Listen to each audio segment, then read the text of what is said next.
Dieu existe-t-il?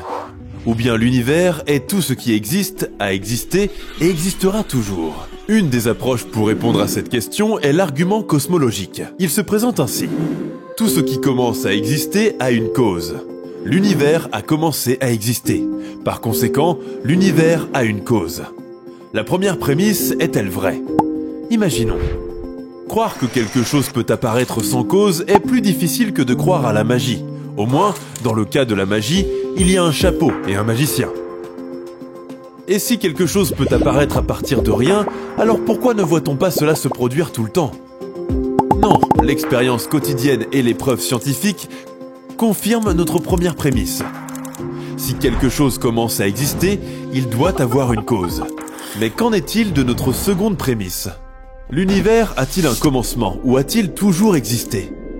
Les athées affirment généralement que l'univers existe depuis toujours. L'univers est juste là, et c'est tout. Tout d'abord, considérons la deuxième loi de la thermodynamique. Elle nous indique que l'univers épuise peu à peu ses réserves d'énergie. Et c'est bien là le problème. Si l'univers avait existé depuis toujours, il serait déjà à court d'énergie. La deuxième loi pointe vers un univers ayant un commencement bien précis. Ceci est confirmé par une série de découvertes scientifiques remarquables. En 1915, Albert Einstein a présenté sa théorie de la relativité générale. Cela nous a permis, pour la première fois, de parler légitimement du passé de l'univers. Ensuite, Alexander Friedman et Georges Lemaître, travaillant tous deux sur les équations d'Einstein, ont prédit que l'univers était en expansion. Puis, en 1929, Edwin Hubble a mesuré le décalage vers la longueur d'onde rouge de la lumière observée sur les galaxies lointaines. Cette preuve empirique a confirmé non seulement que l'univers est en expansion, mais aussi qu'il est apparu d'un seul point précis dans le passé fini. Ce fut une découverte monumentale, dépassant presque l'entendement.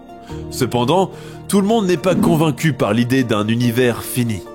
Il n'a donc pas fallu attendre longtemps pour que des théories alternatives voient le jour.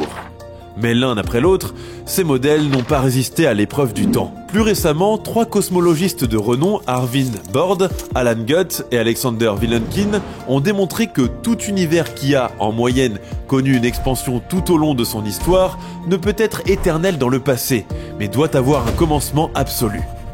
Cela s'applique même au multiverse, si de telles choses existent.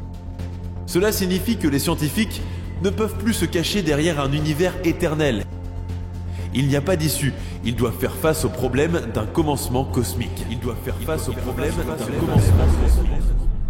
Tout modèle adéquat doit avoir un début. Il est donc tout à fait plausible que les deux prémices de l'argument soient vraies. Cela signifie que la conclusion est également vraie. L'univers a une cause.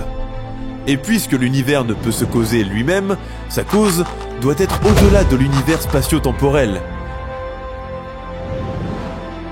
Elle doit être infinie, intemporelle, immatérielle, sans cause et inimaginablement puissante. Un peu comme Dieu.